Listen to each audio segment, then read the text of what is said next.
3부 예배를 드린 여러분을 주님의 이름으로 환영하고 축복합니다. 오늘 우리에게 주신 하나님의 말씀은 누가복음 8장 1절에서 3절인데요. 제가 쉬운 성경으로 읽겠습니다. 그 후에 예수님께서 여러 성과 마을을 두루 다니시면서 하나님 나라에 관한 좋은 소식을 전하셨습니다. 12 제자들도 예수님과 함께 다녔습니다. 악한 영과 병에서 고침을 받은 몇몇 여자들도 함께 있었습니다. 이들은 7 귀신이 들렸던 막달라라고 하는 마리아와 헤롯의 신하인 구사의 아내 요한나와 수산나, 그리고 그 밖에 다른 여자들이 많이 있었습니다. 이들은 자신의 재산으로 예수님과 제자들을 섬겼습니다. 아멘. 살면서 좋은 일만 있으면 얼마나 좋을까요? 하지만 우리 인생이 우리 뜻대로 흘러가진 않습니다. 물론 내 계획대로 일이 풀려서 행복하고 기쁠 때도 있지만 적지 않은 경우에는 내 의지와 상관없는 일들이 일어나죠. 저는 신학대학원을 졸업한 후에 그때가 2015년이었는데요. 취직을 준비했습니다. 제 기억이 정확하다면 제가 한 150통 가까운 이력서를 이제 뿌렸습니다. 그 중에 한 군데는 합격을 했는데 일을 주지 않았고, 다른 한 군데는 그 세라젬이라는 그 회사를 아실 겁니다. 아마 의료기 회사인데 천안에 회사가 있죠. 최종 면접을 보러 오라고, 본사로 오라고 연락이 왔는데 제가 그때 이제 석사 과정에 합격한 그 연락을 받아서 고사했던 기억이 있습니다. 결국 저는 이제 취직을 못한 거죠, 제 뜻대로는. 뭐 취업뿐입니까? 뭐 대인 관계에서 툭툭 튀어나오는 그러한 갈등, 그로 인한 마음 아픈, 좀 상종하고 싶지 않은 인간들이 많듯이 살면서 좀 겪고 싶지 않은 일들이 일어나는 것 같아요. 혹시 그 좀 오래된 영화인데 그 트와일라이트이라는 영화를 아시나요? 2008년 영화인데 아마 모르실 것 같은데 여러분들은 그 미키 17인가요? 미키 17인가? 하여튼 그 영화에 나온 남자 주인공이 그 로버트 패틴슨이라는 배우인데 그 사람이 거기 나왔거든요. 그 여주가 그 크리스틴 스튜어트라는 배우였습니다. 그 극중 이름이 벨라였는데 벨라가 자신의 죽음을 예감하고 그 택시를 타고 그 남자친구가 있는 쪽으로 가고 있었어요. 근데 그러면서 독백이 나오는데 아직도 그 대사가 제 마음에 다가와서 제가 기억을 하고 있습니다. 이런 대사였어요. 영어인데요. Death is peaceful, easy, life is harder. 이런 대사였습니다. 그러니까 죽음은 평화롭고 쉬운데 사는 건 harder. 그러니까 죽는 것보다 더 어렵다. 이런 대사였어요. 그러니까 사는 게 죽는 것보다 더 어렵대요. 뭐 오래전에 접한 대사이지만 지금도 제 마음 한구석에 남아 있습니다. 자, 여러분, 인생은 그 대사처럼 참 어려운 것 같아요. 자, 이런 말씀 드리기 좀 그렇긴 한데 인생은 고통의 연속인 것 같습니다. 심지어 내가 웃을 때도 내 뒤에는 그 슬픔이 잠복해 있고 또 나에게 기쁜 일이 있어도 내가 언제 어떻게 삶의 고난에 얻어맞을지는 아무도 모르잖아요. 자, 여러분, 인생은 그렇게 어렵습니다. 소중하지만 정말 어렵습니다. 그렇다면 질문을 해야죠. 우리는 그리스도인인데 그 어려운 인생, 예측 불가능한 인생을 어떻게 살면 좋을까? 그 인생을 어떻게 해석하면 좋을까? 이런 질문을 던져야 하는 겁니다. 저는 이 본문 말씀이 그러한 실존적인 질문들에 답을 줄 수 있다고 믿습니다. 자, 예수님의 사역을 도운 여인들이 등장을 하죠. 이 사람들은 그 일반적인 사람이 아니었어요. 제가 설교를 시작하면서 뭐 삶의 고통에 관한 말씀을 드렸는데요. 그 삶의 고통에 제대로 얻어맞은 사람들이었습니다. 뭐 어떤 여인은 뭐 귀신 들렸고 또 어떤 사람들은 그런 좀 몸에 아픔이 있었죠. 하지만 주님을 만나서 다 인생이 바뀐 겁니다. 저는 이렇게 생각해요. 의도적으로 이 여인들의 모습과 여러분의 모습을 좀 비교해 보시고 나의 모습이 막달라 마리아다. 나의 모습이 요한나 수산나다. 이렇게 의식적으로 생각을 하신다면 이 본문에 담긴 메시지가 훨씬 더 쉽게 다가올 수 있을 거라 저는 생각을 합니다. 이 사람들이 비록 힘든 삶을 살았지만 예수를 믿고 일어섰잖아요. 따라서 우리가 이 사람들을 잘 해석하고 묵상하고 적용을 하면 우리도 비록 주저앉아 있다 하더라도 일어설 수 있는 거예요. 저는 그렇게 생각합니다. 자, 이제 본문에 담긴 메시지 한번 보겠습니다. 첫 번째 메시지인데요. 이렇게 정리하겠습니다. 주님의 은혜는 나에게 향하는 은혜입니다. 라고 이렇게 정리를 할게요. 자, 1절을 보시면 이게 어떤 내용입니까? 예수님과 제자들이 그 하나님 나라, 좋은 소식, 그러니까 복음을 전하는 내용이죠. 자, 우리가 집중해야 할 문구가 있는데요. 이런 표현이 있죠. 여러 성과 마을을 두루 다니시면서 라는 표현이 있습니다. 뭐 이 이야기 다 우리가 알고 있고 뭐 여러 성 다녔다는 게 뭐 특별한 표현은 아니니까 마음에 그렇게 다가오지 않을 수 있는데요. 이거 굉장히 중요합니다. 이 표현을 저는 좀 현대적으로 바꿔봤어요. 이런 것 같아요. 예수님께서 서울시 여러 자치구와 여러 동네를 다니시면서 이렇게 복음을 전하신 거예요. 그러니까 예수님은 그렇게 끊임없이 이동하면서 복음을 전하신 겁니다. 뭐 청담동이라고 해서 강남구라고 해서 좀 더 진지하게 고급스러운 어휘를 써서 복음을 전하신 게 아니죠. 또 좀 비교적 땅값이 저렴한 동네라고 해서 함부로 말을 한 것도 아니고요. 그러니까 예수님은 사람을 차별하지 않고 복음을 전하셨다는 거예요. 예수님 당시의 여성은 지금처럼 여러분과 같은 존재가 아니었습니다. 그러니까 온전한 인간은 아니었죠. 물론 동물은 아니었지만 남자 밑에 그 짐승 위에 있는 존재가 여성이었습니다. 가령 당시 어떤 남성이 고급 가구를 소유하고 있었다면 당시 여성은 그런 가구 같은 존재였어요. 그러니까 온전한 인격이 아니었죠. 따라서 어떤 법적인 권리도 제한이 됐고 공적인 영역에서도 많이 배제가 됐습니다. 그게 여성이었습니다. 그런데 그런 시대에 예수님은 그러한 여인들을 외면하지 않으신 거예요. 그들의 인생의 고통을 들여다보셨고 그걸 다 들어주셨고 위로해 주셨고 다 치유해 주신 겁니다. 그러니까 본문에 나오는 뭐 마리아, 요한나, 수산나 그리고 이름 모를 다른 모든 여인들이 예수님을 만나서 그렇게 위로를 받고 치유를 받은 거예요. 자, 주님의 그런 모습이 이 자리에 있는 청년분들에게 어떤 메시지를 줍니까? 한번 잠시 생각을 해보십시오. 저는 이렇게 정리하고 싶은데요. 그러니까 주님의 은혜가 우리 아빠를 향하는 은혜가 아니고, 물론 아빠를 향하지만 우리 아빠, 엄마, 목사님을 향하는 은혜이기 전에 바로 나에게 향하는 은혜이다. 이걸 좀 받아들였으면 좋겠어요. 나를 주어로 삼아서 주님의 은혜는 나에게 향한다. 이 사실을 꼭 여러분에게 저는 강조를 하고 싶습니다. 식상하게 들리겠지만 주님의 은혜는 나의 학력과 뭐 예금과 뭐 회사 이름을 고려하지 않죠. 언제나 나에게 향하는 은혜인 거죠. 근데 우리가 그것을 뭐 얼마나 그렇게 소중히 생각합니까? 그렇지 않죠, 사실은. 자, 그러한 주님의 은혜를 우리 청년분들에게 한번 적용해 보시면 좋겠습니다. 제가 그 20대, 30대 때, 특히 20대 때 정말 힘들었던 게 뭐냐면 뭐 돈이 없는 것도 힘들지 않았고 당시 미혼인 것도 힘들지 않았는데 진짜 힘들었던 게 뭐냐면 저보다 잘 나가는 사람들 보면 정말 힘들더라고요. 나는 10년 동안 죽어라 이 한우물을 팠는데 아직도 물이 안 나오는데 저 사람은 그냥 한 몇 년 했더니 막 탁탁 일이 진행되고 나는 막 이 지경인데 저 사람은 막 일이 잘 풀리고 하니까 정말 미치겠더라고요. 그때 깨달은 게 있는데 그러니까 시기심이라는 게 단순한 감정이 아니더라고요. 그냥 나의 삭신을 그 살과 뼈를 썩게 하더라고요. 경우에 따라서는. 그리고 열등감이라는 게 그 단순한 문제가 아니에요. 나의 영혼을 송두리째 흔들어 놓는 거더라고요. 제가 전에 오래된 건 아닌데 어떤 TV에서 오락 프로그램이죠. 어떤 배우가 나왔는데 제 이름도 기억이 안 나고 그 TV 프로그램 생각이 안 나는데 그 배우가 이런 말을 했어요. 동료 배우가 잘 되는 걸 보면 말로는 축하를 해준대요. 그런데 마음속으로 진심으로 축하하기는 진짜 어렵다 이런 말을 하는데 진짜 저는 그 말이 무슨 말인지 알겠더라고요. 상대가 잘 되면 축하는 해주는데 이 마음에서 흘러나오는 축하는 아니라는 거죠. 우리가 인간이니까 어쩔 수 없는 거죠, 사실은. 뭐 나보다 잘 나가는 사람들 보면 어떻게 우리가 늘 진심으로 축하를 해주겠습니까? 나랑 비교하면서 당연히 열등감을 느낄 수밖에 없죠. 자, 혹시 청년분들 여러분 자신을 특정인과 비교하면서 나에게 없는 것을 가진 사람들과 비교하면서 나보다 좀 배경이 뛰어난 사람들과 나를 비교하면서 뭐 시기심이든 열등감이든 열패감이든 그런 걸 느낀 적이 있습니까? 뭐 그런 감정들을 사실 피할 수가 없죠. 하지만 그게 신앙 영역으로 흘러 들어오면 좀 위험할 수도 있습니다. 왜냐하면 나를 하나님에게서 분리시키니까요. 자, 이 본문에 나오는 여인들도 어쩌면 여러분과 저와 같은 삶을 살았을 수도 있어요. 이 사람들은 귀신이 들렸고 또 몸에 좀 아픔이 있었습니다. 자신과 다른 사람들을 보면서 마음이 편했겠습니까? 좀 고통스럽겠죠. 그런데 예수님은 그러한 여인들, 그러니까 막 찢기고 파편화되고 주변화된 그 여인들을 찾아가셔서 그 문제를 직접 다 해결해 주신 거예요. 그러니까 주님의 은혜가 좀 아픈 나에게, 힘든 나에게 향하는 은혜이다라는 것을 우리가 먼저 인정해야 합니다. 전 이렇게 조금 더 정리하고 싶은데요. 내가 평균 이하의 삶을 살면, 내가 더 많이 아프면 주님의 은혜는 그만큼 더 크게 오는 것 같아요. 이건 뭐 저의 생각이긴 합니다만. 자, 물론 여러분이 이 여인들의 모습을 보고 즉각적인 위로를 받기는 어렵죠.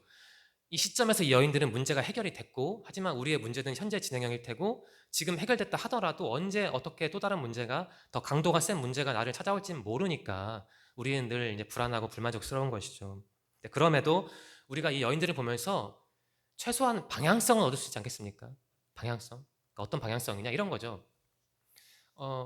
내 삶을 괴롭히는 그 문제들보다 주님이 더 크다. 그리고 나를 힘들게 하는 저 사람들보다 주님이 더 위에 있다. 이 정도 방향성을 우리가 청년으로서 또 교사로서 얻어야 하지 않을까 합니다. 자, 주님이 내 문제보다 크고 주님이 저 자식보다 높은 곳에 있다. 이것을 아는 게 중요한데 한번 비유를 해보면요. 자, 여러분 어두운 숲속에 한번 홀로 고립됐다고 한번 생각을 해보십시오. 가정을 해보십시오. 그런데 그 상황에서 내 손에 랜턴이 있으면 마음이 다르거든요. 물론 지금 이 순간에는 뭐 변화가 없죠. 내가 뭐 숲을 헤매고 있는데 랜턴이 또 무슨 뭐 칼이 있던 게 뭔 상관이겠어. 하지만 시간이 지날수록 그 마음도 바뀌고 생각이 바뀐다고요. 내 손에 그냥 빛이 있으니까. 자, 좀 식상한 비유긴 한데 그 주님의 은혜를, 나에게 향하는 은혜를 내 손에 달린, 그러니까 어둡고 차가운 숲속을 헤매는 내 손에 있는 그 랜턴으로 생각하시라는 거예요. 내가 사람 때문에, 환경 때문에 무슨 열등감을 느끼든 소외를 느끼든 간에 주님은 그러한 조건에 상관없이 나에게 랜턴이 돼주시는 거예요. 그러니까 빛이 돼주신다고요. 그렇게 생각하시면 좋겠어요. 자, 여러분 살면서 좀 막막할 수도 있고 답답할 수도 힘들 수도 있는데 그때 제가 권면을 드리면 뭐 절망하신 건 괜찮지만 너무 대책 없이 막 밑바닥까지 내려가지 않았으면 좋겠어요. 그럼 어떻게 해야 밑바닥을 치지 않냐? 제가 요즘 제 신앙의 주제인데, 관심 주제인데 감사 같아요, 감사. 제가 전에 말씀드렸잖아요. 그 신림동에 살 때 너무 힘들어서 제 기도 노트 같은 게 있는데 거기다가 하라는 기도는 안 쓰고 과거에 주님이 저에게 주셨던 은혜를 다 기록해 봤거든요. 뭐 장학금 받고 뭐하고 이런 거 한 17개, 8개 나왔었거든요. 근데 그걸 보니까 정말 거짓말처럼 그 상황이 정말 그때는 죽을 것 같았는데 그 정리된 걸 보니까 좀 견딜만 하더라고요. 그러니까 좀 더 확장을 하면 견딜만 하다는 것은 넘을 수 있다는 뜻이잖아요. 자, 제가 감사를 말씀드렸는데 감사가 무엇이냐면 주님이 나에게 주신 은혜를 내가 기억하는 거예요. 은혜를. 다르게 표현하면 은혜니까 나에게 주신 좋은 사람, 좋은 것들을 기억하는 게 그게 감사인 거죠. 그러한 감사의 삶을 산다면 여러분이 나에게 향하는 은혜를 조금 더 민감하게 느낄 수 있지 않을까, 누릴 수 있지 않을까 그런 생각을 합니다. 자, 첫 번째 메시지가 이거였죠. 주님의 은혜는 이제 다른 은혜가 아니고 나에게 향하는 은혜라는 말씀을 드렸습니다. 이게 첫 번째 메시지고요. 근데 주님의 은혜는 단순히 나에게 향하는 은혜일 뿐만 아니고 나를 위로하는 은혜일 뿐만 아니고 나를 치유하는 은혜라는 거, 이게 두 번째 메시지입니다. 자, 이렇게 정리할게요. 주님의 은혜는 나의 상처를 치유합니다라고 두 번째 메시지를 정리하겠습니다. 자, 본문에 막달라 마리아가 나오는데요. 7 귀신에 사로잡힌 사람이었다고 합니다. 7이라는 숫자는 유대 사회에서 완전수니까 여기서는 좀 부정적으로 쓰인 거죠. 7 귀신에게 사로잡힌 거니까 완전히 인생이 그냥 절단 났다는 거죠. 완전히 그냥 막장 그 이하라는 거죠. 제가 군산에서 다닌 교회가 있습니다. 주성교회라는 곳이었는데 그 교회 담임 목사님 사모님에게 영적인 좀 능력이 있었어요. 축기 사역을 했습니다. 그때가 아마 제 기억이 정확하다면 금요일이었던 것 같은데 이제 금요일 저녁 9시에 기도회가 있어서 제가 그날 갔는데 저희 교회 교인이 아닌 중년 여성이 아마 당시 제 나이 또래였을 거예요. 사모님이 그런 능력이 있다는 얘기를 듣고 교회로 왔어요. 그러니까 귀신 들린 사람이었습니다. 그래서 저희가 어떻게 했냐면 이 자리쯤 해당되는 곳에 그분을 중앙에 앉혀놓고 저희 목사님 사모님, 목사님 딸, 아들, 저 그리고 또 다른 몇 분이 빙 둘러 앉아서 기도를 했어요. 몇 분 기도했는지는 모르겠는데 한 30분 했겠죠. 그래서 뭐 이렇게 다른 기억은 안 나는데 사역을 했는데 그 중년 여성이 딱 이런 말을 하더라고요. 사모님을 보고 사모님, 저 사모님 강한 거 알아요. 하지만 안 나갈 거예요. 이런 말 하더라고요. 그러니까 그 여성에게서 자기는 안 나가겠다는 거예요. 그러니까 사모님의 축기 사역이 실패한 거죠. 자, 귀신 한 명 쫓는 것도 그렇게 힘들더라고요. 그분이 나중에 어떻게 된지 잘 모르겠습니다. 근데 이 막달라 마리아는 무려 그런 급의 귀신 7명, 7개라 개인지 명인지 아무튼 그렇게 시달린 거예요. 그러니까 그런데 지금 예수를 만나서 치유를 받았다는 거죠. 이제 그 외에 뭐 요한나 수산나 그 이름 없는 여인들은 좀 몸에 아픔이 있었는데 다 나았고요.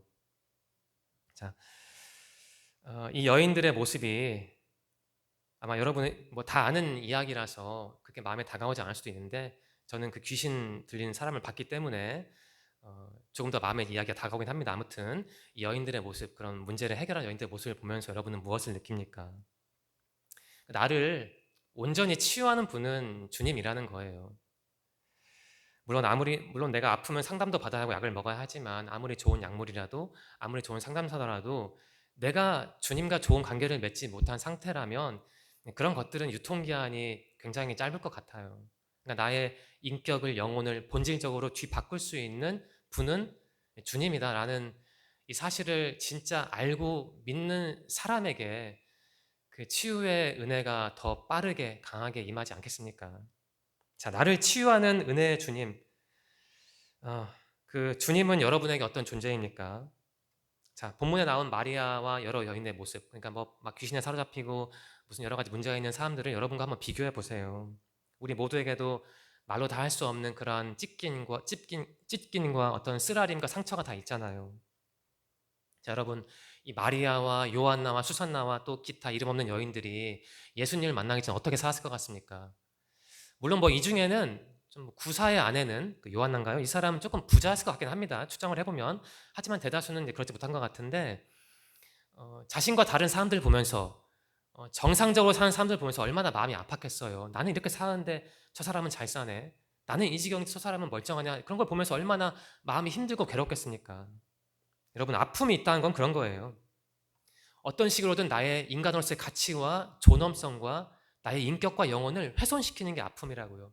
저는 그런 아픔을 적어도 여기에 있는 청년분들보다는 많이 느꼈다고, 겪었다고 말을 할 수 있습니다. 자, 어쨌든 이 여인들의 모습과는 다소 결이 다른 이야기인데요. 혹시 승현 형제 폭삭 소가수다라는 드라마 아십니까? 아, 네. 아이유 씨 나왔고, 저도 보진 않았어요. 아이유 씨 나왔고, 그 최대훈이라는 배우가 있더라고요.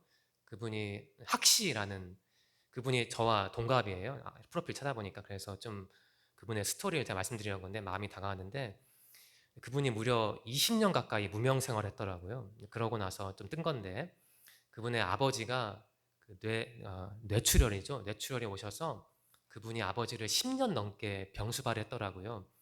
요양병원에 계셨는데 이제 그 기간은 모르는데 밤 9시에 가서 새벽 2시까지 그 대소변을 다 아들이 받아냈다고 하더라고요.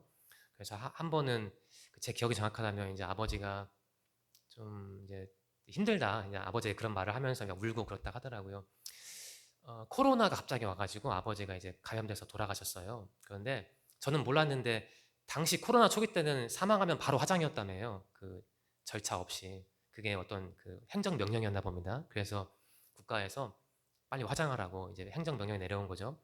근데 누나인가 누나들인 같은 미국에 살고 있었는데 오진 못하고 이제 이 최대은 배우가 정신이 하나도 없으니까 이제 후배를 불렀대요. 그래서 후배랑 같이 이제 아버지를 데리고 화장장에 갔는데 누나가 미국에 사니까 이제 그 관이 화장장으로 들어가는 그걸 후배가 촬영을 해서 이제 그 마지막 모습을 누나에게 보여줬다라고 하는데 마음이 아프더라고요. 아무튼 그 최대은 배우는 그런 아픔을 가진 사람이었어요. 근데 그 사람이 그것을 다 극복하고 일어난 거죠. 어떻게 일어났냐? 제 생각에는 당시 무명이었는데도 그 연기에 대한 열정이 있었던 것 같아요. 그러니까 얘기를 들어보니까 나는 꼭 이 길로 가야겠다라는 그런 강한 의지를 품고 연기를 했고 그래서 그런 목표의식이 있어서 그 아픔을 다 극복하고 다시 일어선 것 같더라고요. 오늘 설교의 주제가 나왔네요. 일어서다. 자, 20년 동안 무명 생활을 하고 또 아버지를 그렇게 보낸 그 최대은 배우를 일으켜 세운 건 그 연기라는 열정, 연기에 대한 열정이었잖아요. 연기가 있었죠, 그분에게는. 자, 그렇다면 여기 계신 청년분들에게는 누가 있습니까? 제가 답을 강요하는데 주님이 계시긴 하죠. 자, 주님이 어떻게 나를 이렇게 세우시냐 우리가 이걸 정리해야 하는데 이렇게 정리하면 좋겠어요. 주님이 소망 공동체를 통해서 나를 이렇게 세우시는 겁니다. 주님이 성경과 기도를 통해서 나를 이렇게 세우시는 거죠. 제가 소망 공동체를 가장 앞에 배치했죠. 그만큼 교회 공동체가 나의 신앙생활에 중요하다라는 점을 말씀드리기 위해서 이것을 강조하는 겁니다. 자, 여러분, 세상이 여러분을 돈으로 무너뜨리려 할 때, 또 미래에 대한 두려움으로 무너뜨리려 할 때, 그리고 무너뜨릴 때가 있을 텐데 그때 너무 속절없이 무너지진 말고 주님을 좀 바라보시면 좋겠어요. 주님을 의지하시면 좋겠어요. 자, 그럼 목사님, 자꾸 뭐 주님을 바라보라, 의지하라 그렇게 손에 잡히지 않은 말을 하시는데 그게 뭡니까?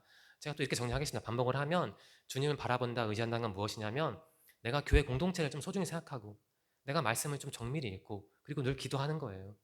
다시 말하지만 공동체를 강조하고 싶네요. 주님을 의지한다는 건 내가 속한 공동체를 소중하게 생각하고 나의 정체성을, 인격을 공동체를 통해서 자꾸 규정을 하는 거예요. 그게 주님을 의지하는 거라고 저는 정리하고 싶습니다. 자, 두 번째 메시지 나왔죠. 주님의 은혜는 그처럼 나의 아픔을 치유하는 은혜이다라는 점을 제가 말씀드렸습니다. 자, 이제 마지막 메시지인데요. 주님의 은혜는 단순히 나를 치료한 데서 그치는 은혜가 아니죠. 나를 치료함으로써 세상을 바꾸는 은혜, 그게 바로 또 주님의 은혜입니다. 이렇게 정리하겠습니다. 주님의 은혜는 나를 통해서 세상을 바꾸는 은혜입니다. 라고 정리를 하겠습니다. 자, 예수님이 치유했던 이 여인들은요, 치유받은 다음에 이기적으로 살지 않았습니다. 아, 땡 잡았다. 이제 내가 지금까지 누리지 못했던 어떤 것을 누릴까 하고 열심히 눈에 불을 켜고 찾아다니지 않았다고요. 그럼 어떻게 살았습니까? 3절에 나오잖아요. 제가 다시 읽을까요?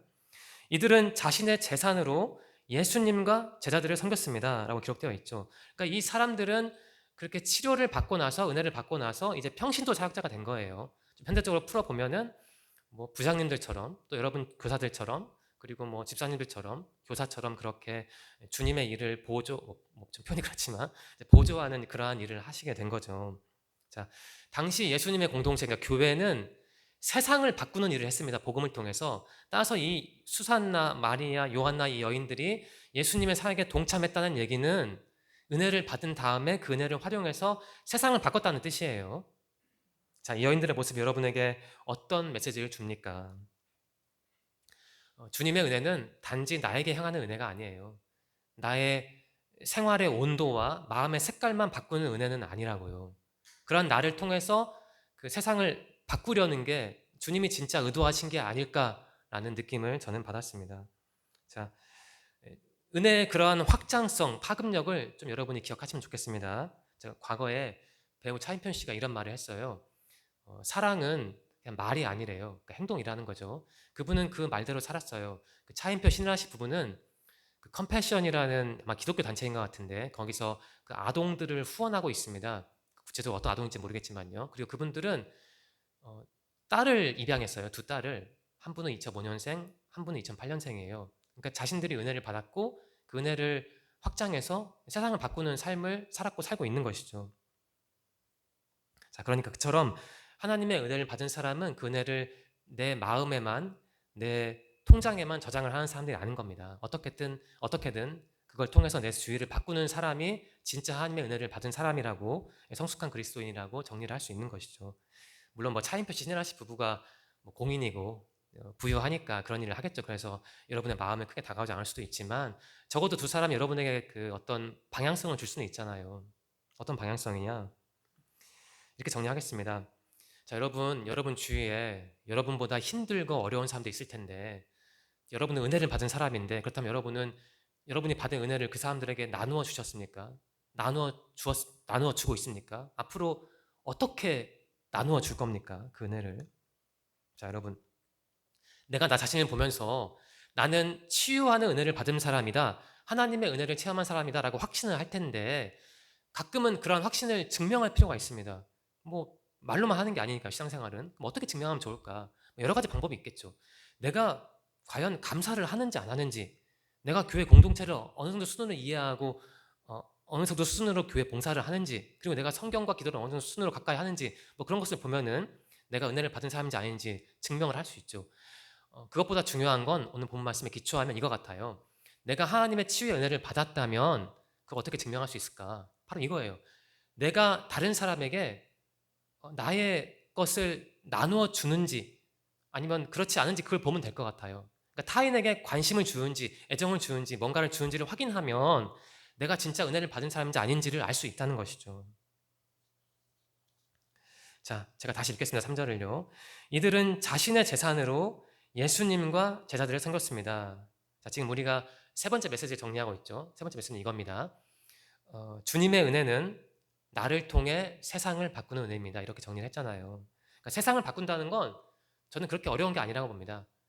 내가 내 주위에 있는 나보다 어려운 사람이겠죠. 나보다 어려운 사람에게 뭔가를 줌으로써 그 사람의 마음의 온도를 1도라도 높이고 그 사람의 생활의 색깔을 조금이라도 밝게 한다면 그게 마중물이 되어서 그리고 그게 확장되어서 세상을 바꾸는 게 아니겠어요?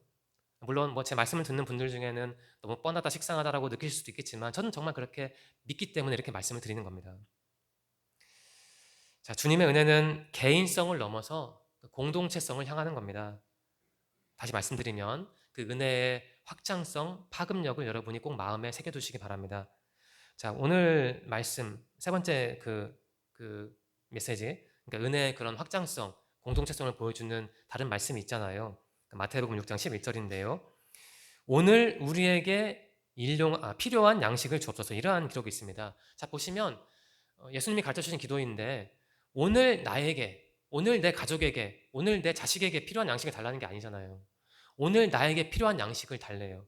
오늘 우리에게 필요한 양식을 달래요. 그러니까 신앙이라는 게 과연 무엇인지, 우리가 어떻게 신앙생활 해야 하는지 여기 고스란히 담겨 있는 거예요. 오늘 우리에게 필요한 양식을 달라고 했잖아요. 그러니까 신앙이라는 게 그런 공동체성이 있다는 겁니다. 좀 적용을 해볼까요? 여러분, 신앙생활은 나 혼자 방에서 유명한 목사님들 뭐 유튜브 설교 들으면서 혼자 막 열심히 기도문 쓰면서 하는 건 아니죠.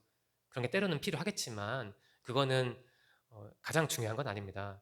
가장 중요한 건 뭐 이렇게 표현하는 게 조금 거칠긴 하지만 정해진 시간과 공간에 내 몸을 끌고 공동체로 나와서 나와 동일한 가치를 공유하는 사람들과 함께 그분을 섬기는 게 신앙생활이지, 그냥 뭐 내 멋대로 동굴에 들어가서 하는 건 그건 그냥 개인 묵상인 거예요. 그러니까 묵상과 신앙생활을 구분하셨으면 좋겠어요.